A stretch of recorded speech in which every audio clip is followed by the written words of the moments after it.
En thérapie, comment ça marche? Un psy, le docteur Dayan, tout au long de la semaine, Frédéric Pierrot. Bonjour. Bonjour. Chaque jour, du lundi au jeudi, un patient différent, une avocate cadra qui n'a pas eu d'enfant, aux grandes dames de ses parents maliens, un garçon complexé, une jeune femme malade d'un cancer qui refuse de se soigner, un chef d'entreprise dans la tourmente médiatique. Et vendredi, c'est le contrôle, Dayan, le psy, face à ses fantômes en thérapie. Saison 2, bande-annonce. Quand on a su pour le confinement, mes parents m'ont proposé de venir chez eux. Je leur ai dit que j'étais cas contact et j'avais peur de les contaminer. Je trouve ça quand même bizarre de donner de l'argent à quelqu'un qu'on connaît pas juste pour parler avec lui. Vous voulez pas plutôt me poser des questions parce que j'ai l'impression de vous raconter n'importe quoi là. Votre prix sera le mien. J'ai besoin de vous dans mon équipe. J'ai jamais fait de supervision, mais je suis pas sûre d'être la personne qu'il vous faut. Je finis par m'observer devant mes patients, à m'écouter. J'en ai marre, moi, de tout ça. Vous comprenez? Ce qui s'est passé dans votre bureau il y a 23 ans, c'est pas le genre de choses qu'on oublie. Racontez-moi. Quoi? Que vous m'avez poussé à avorter? Une série orchestrée par Éric Toledano et Olivier Nakache, avec une équipe de brillants auteurs, scénaristes et chaque jour un réalisateur de talents différents, Agnès Jaoui, Emmanuel Berco, Emmanuel Finkel. Le mercredi, c'est lui, Arnaud Desplechin, bonjour. Bonjour. Bonjour. J'avais tant aimé, je vous l'avais dit, votre dernier film, Tromperie, qui était déjà un film où les femmes parlaient et l'homme écoutait. Il y avait déjà aussi presque une unité de lieu. L'action, au cinéma, elle n'est pas toujours là où on croit. Arnaud Desplechin. Ben il me semble que c'est ce que le cinéma peut parfois faire, ce que le théâtre n'arrête pas de faire, et ce que la psychanalyse fait, c'est de transformer les mots en action. Et du coup, c'est ça, quand vous êtes avec des grands acteurs, ils savent faire ça, c'est quand ils parlent, c'est de l'action. C'est le principe du théâtre. Et c'est ce que la psychanalyse fait aussi, c'est tout d'un coup les mots agissent sur vous et tout d'un coup, il se passe, c'est un événement qui se passe, c'est pas juste du remplissage ou du bavardage. Pour Tromperie, vous avez filmé à votre manière. Mm-hmm. En thérapie, vous avez dû adopter une grammaire commune, consciemment ou inconsciemment. Est-ce que le résultat est très différent ? Je sais qu'il y avait une chose je voyais une proximité entre Tromperie et en thérapie, puisque le Philippe se retrouve, le héros de Tromperie se retrouve presque en thérapeute de ces femmes qui viennent le visiter. Et mais il y avait une chose qui m'obsédait, et étant fan de la première saison d'En Thérapie, c'est quand j'ai commencé à filmer les essais avec Suzanne, c'était de ne pas prendre le point de vue de l'analyste. C'est-à-dire que le dispositif traditionnel, c'était la caméra derrière l'analyste, comme si on surveillait le patient et qu'il allait donner du symptôme. Et moi, quand j'étais devant cette jeune femme, je me suis dit non, moi je veux filmer du côté du névrosé. Je veux pas filmer du côté du sujet supposé savoir, je vais être du côté du névrosé, donc de franchir la ligne et de passer, de dépasser, et de voir l'écoute de Dayan aussi. J'arrivais pas à la filmer j'aimais pas l'idée que la caméra les espionne. J'avais envie qu'il y ait plus d'empathie dans les mouvements de caméra, d'où les placements de caméra. Mais je me souviens c'est un souvenir physique, vous voyez, je voyais Suzanne qui est au bout de la pièce, qui avait un monologue interminable, et moi approchant la caméra, donc dépassant la limite interdite, quoi, et pour embrasser le point de vue du névrosé. Suzanne Lindon, qui est la comédienne du mercredi et qui a donc tourné avec vous, je le disais, un réalisateur pour chaque patient, pour chaque rendez-vous. Pour vous, Arnaud Desplechin, c'est donc cette rencontre entre Frédéric Pierrot et Suzanne Lindon, entre le psy et sa patiente, cette jeune femme étudiante en archi qui vient d'apprendre qu'elle a un cancer et qui refuse de se faire soigner. Frédéric Pierrot, qu'est-ce que ça signifie être à l'écoute pour vous ? C'est d'abord être capable d'écouter le silence avant d'écouter les autres, son propre silence. Je crois, vraiment. Qu'est-ce qu'ils nous disent, ces silences ?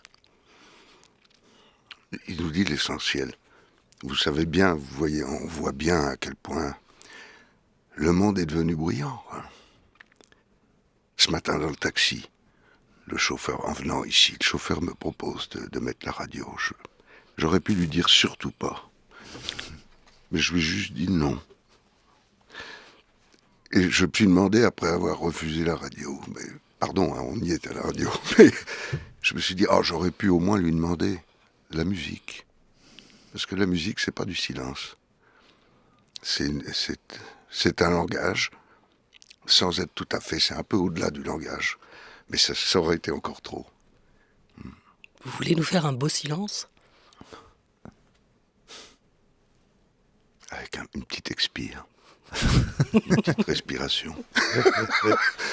Alors, il y a de la place pour les silences à la radio. Est-ce qu'il y en a encore aujourd'hui suffisamment pour vous au cinéma, à la télévision, Frédéric Pierrot? Là, chez vous, oui, heureusement, chez vous, à France Culture, on écoute les silences. Aussi. On va vous écouter, pratiquer, si vous le voulez bien. Vous voulez pas plutôt me poser des questions parce que j'ai l'impression de vous raconter n'importe quoi là. Me dites pas que vous êtes le genre de psy qui hoche la tête en faisant des et qui fait des petits sommes. Non, désolée, mais vous l'avez un peu mal fait. Vous êtes pas très bon acteur. Vous étiez à Lille pendant le confinement? Non, je rigole. Non, j'étais chez moi.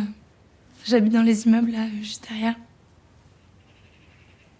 Je cherchais un psy dans le quartier, puis je suis passée devant votre plaque. C'était un signe, non? C'est surtout un signe que cette plaque est utile.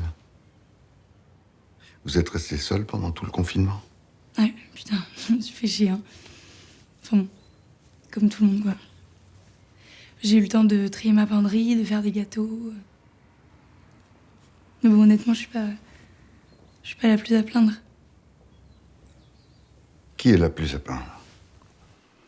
On restera sur ce point d'interrogation, cette question ouverte, très bel échange entre vous deux dans cet extrait de la saison 2 de En Thérapie.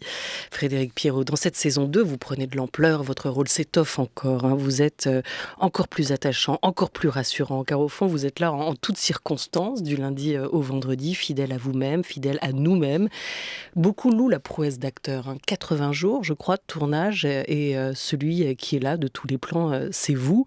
Vous êtes vraiment le pivot de l'histoire. Est-ce que vous avez eu peur à un moment de manquer de souffle pour aller jusqu'au bout?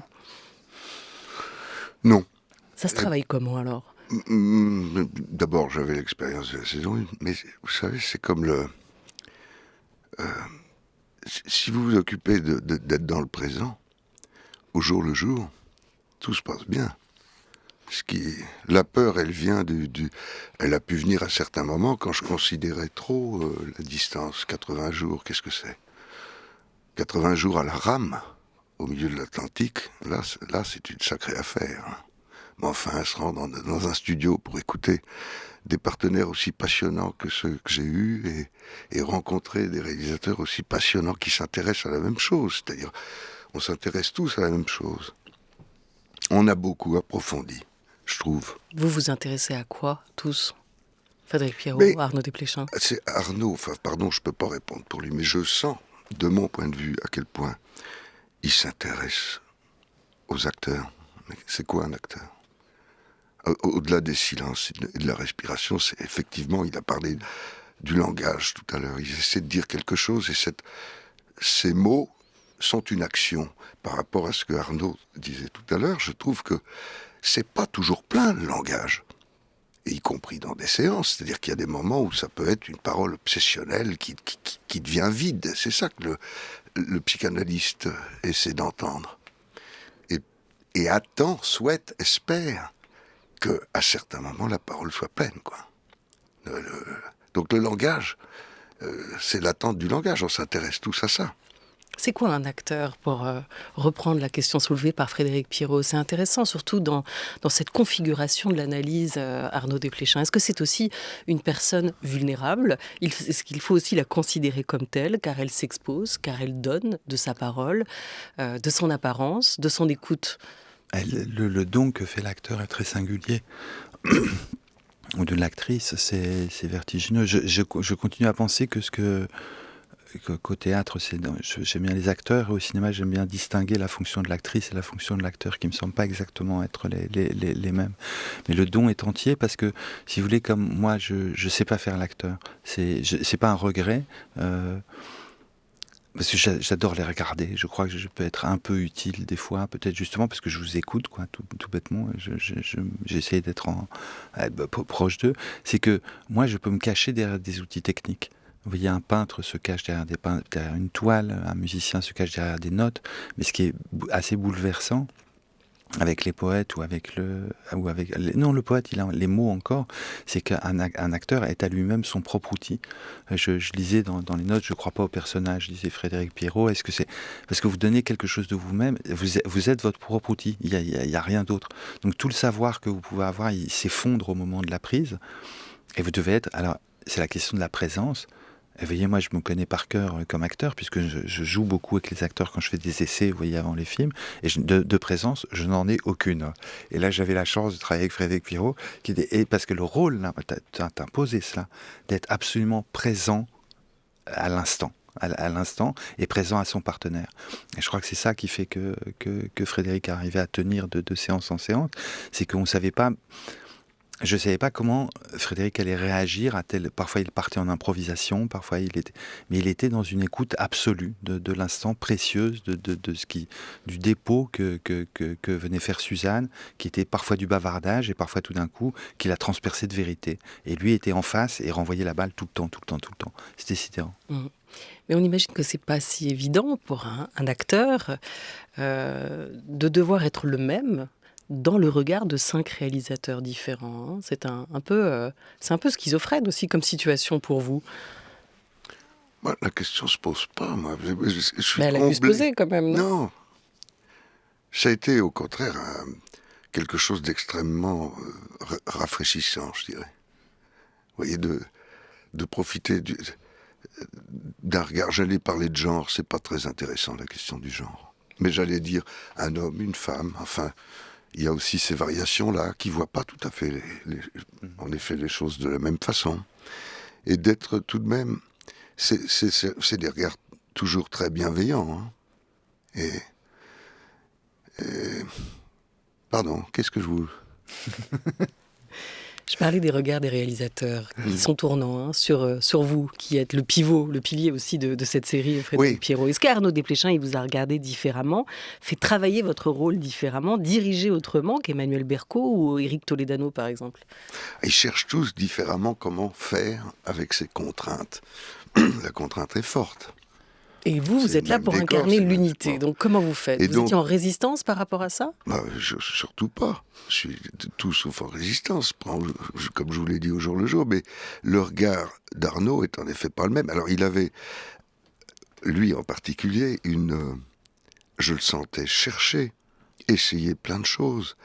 Et nous indiquer ce qu'il était en train d'essayer de faire. Et après, si vous voulez, ce qui se passe, c'est que l'échange entre, en l'occurrence, Suzanne et moi, mais c'est vrai avec les autres patients, est si fort qu'on en vient très vite à oublier ce qu'il y a autour. Donc c'est une question juste, en termes analytiques, on parle de transfert. Oui, justement. Voilà. Est-ce qu'il y a un jeu de transfert entre l'acteur et le réalisateur ? Non seulement entre l'acteur et le réalisateur, mais entre les deux partenaires. Et le transfert, c'est quoi ? C'est juste une confiance qu'on donne à celui qui cherche le regard, qui cherche comment regarder. Lui, t'inquiète, c'est une façon de lui dire, t'inquiète pas, continue de chercher, moi je m'occupe d'elle, tout va bien. Et c'est un trio qui fonctionne comme ça, quoi. Arnaud Desplechin. Non, je reconnais ça, de la fonction du transfert dans j'aime pas le mot de direction d'acteur parce que c'est vrai que c'était une obsession sur le tournage que j'avais. C'est comme c'était filmé d'une manière un peu singulière. Je disais, j'essayais d'embrasser ce point de vue névrosé et je savais pas bien ce que ça voulait dire. Du coup, j'aimais bien pas jouer au mystérieux et vous dire avant la stratégie que j'avais pour dire voilà, à mon avis, ce qui s'est passé là, c'est ça, sur cette section de texte-là. C'est par exemple, je sais pas, cette jeune femme a du mal à inscrire la figure paternelle dans son histoire. J'ai l'impression que peu à peu, Dayan, sans jamais prendre la place du père, aide le personnage de Lydia à inscrire une fonction paternelle qu'elle dénie tout le temps. Et il en parle très très peu. Hein. Il est juste à l'écoute des moments où tout d'un coup cette figure paternelle va enfin pouvoir émerger un peu et dénouer quelque chose du lien parfois mortifère qu'elle peut avoir avec sa mère. Et il y a juste cette écoute. Alors j'ai dit, mais il me semble qu'il se passe ça. Alors du coup j'ai conçu un petit travelling comme ceci, un petit contre-champ, etc. Vous en faites pas, je vais pas faire trop de prises, mais qu'on partage ensemble la façon dont j'allais aborder chaque section de texte, quoi. C'est vrai que j'aime pas jouer à la technique mystérieuse. Je préférais l'expliquer bien à plat. Parce que vous voyez, comme c'est que du jeu d'acteur en thérapie, c'est pour ça que j'étais si heureux quand on me l'a proposé. C'est du jeu d'acteur distillé, quoi. C'est vraiment c'est un emballement. Du coup, je voulais être à cette écoute-là et me débarrasser des contraintes techniques. Enfin, pas m'en débarrasser, de jongler avec, mais de vous les exposer. Et après, on s'occupe de ce qui importe, c'est le jeu de l'acteur. Évidemment, c'est ça qui est amusant. La psychanalyse, elle est très présente dans votre cinéma depuis les débuts, Arnaud Desplechin, de Roi et Reine à Jimmy P, Psychothérapie d'un Indien des Plaines, dans Fantôme d'Ismaël jusqu'à Tromperie. Vous filmez toujours le trouble, mais rarement ou jamais la folie, hein, comme on l'entend souvent au cinéma, les névroses. Est-ce que c'est ce qu'il y a de plus difficile, là encore, d'essayer de capter toutes ces fissures internes, hein, derrière ou dans sa caméra? Ben moi, je trouve ce qui est difficile, enfin, ce qui m'intéresse dans la psychanalyse, c'est le fait qu'on ne soit pas le roi de son royaume, quoi, qu'on ne soit pas le propriétaire de soi-même, que le jeu se fissure, qu'il se fasse entendre d'autres voix à l'intérieur de ça. Et j'ai l'impression qu'il y a un parallèle à conduire avec les acteurs.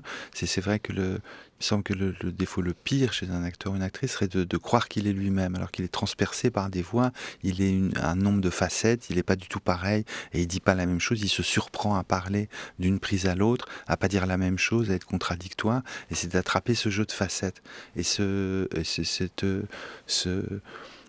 pas cet effondrement de l'ego, mais cet éclatement de l'ego, cet abandon de déposer ça à la question de l'ego et de se dire c'est pas très intéressant. Ce qui est plus intéressant, c'est quand même, j'ai dit des choses, qu'est-ce que je peux entendre dans ce que j'ai dit, et non pas de se retrouver le maître de son royaume, mais d'accepter de déposer les armes et de dire je suis une pluralité. Et ça commence à m'intéresser. Frédéric Pierrot, vous l'avez nourri comment, justement, ce rôle du docteur Dayan? Vous l'avez inventé comment? Vous l'avez pensé, conçu comment? Est-ce que vous l'avez alimenté aussi de tous ces rôles que vous avez eus précédemment au cinéma, au théâtre, beaucoup? Est-ce que vous êtes uniquement allé chercher en vous-même? Comment vous l'avez bâti, ce personnage? D'abord, j'ai eu peu de temps pour le bâtir. Donc, enfin, je veux dire, avant la saison 1, il y a eu 1 mois et demi de travail. Mais je me suis plongé dedans avec passion parce que j'ai une expérience d'analysant. Donc, si vous voulez, j'ai un point de vue sur la psychanalyse. Et donc, je savais l'importance du cadre en particulier. Un cadre qui est pas quelque chose du tout de rigide comme on l'imagine, mais qui permet de, comment dirais-je,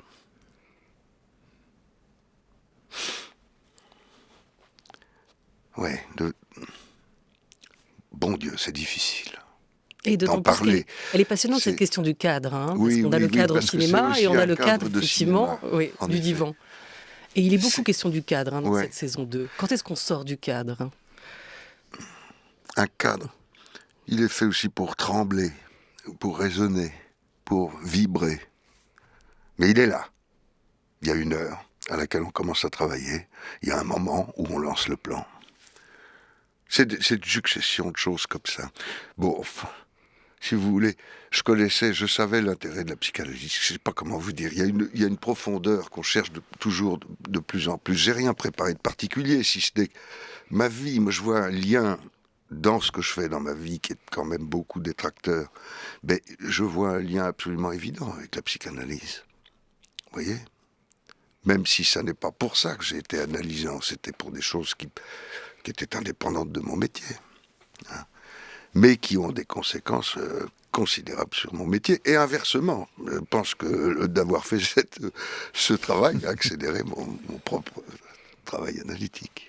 La première saison s'inscrivait dans la France post-attentat de 2015. Cette nouvelle saison-là, elle a été tournée à la sortie du confinement. Un traumatisme chasse l'autre, sauf dans nos têtes, hein, où tous ces petits traumatismes aussi s'accumulent dans une sorte de millefeuille de névrose.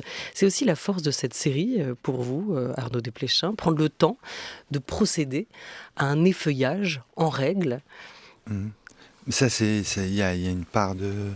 enfin pas une part, c'est le génie de Nakache et Toledano de savoir embrasser la société, de transformer ça en fiction, de savoir apprendre des choses, de voir ce qu'on a en partage. Ils savent faire de la fiction avec ce qu'on a en partage. Moi, c'est un talent que j'ai pas. Pour moi, la société, c'est l'ennemi, ça m'intéresse pas. Alors du coup, j'étais très content quand ils m'ont invité, parce que je me suis dit, je vais pouvoir m'y coller. Et j'avais été très très frappé par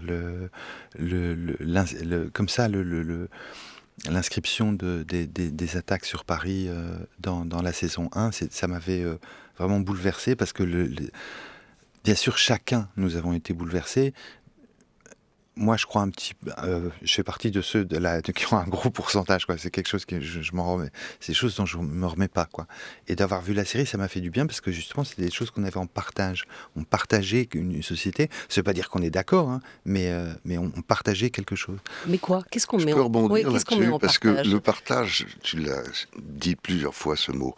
Et c'est vrai qu'Éric et Olivier ont été, je trouve, d'une grande générosité dans le partage. Et je pense à cette phrase qui dit le contraire de la richesse, le contraire de la misère, c'est pas la richesse. Le contraire de la misère, c'est le partage. C'est curieusement une phrase de l'abbé Pierre qui m'a frappé il y a pas très longtemps.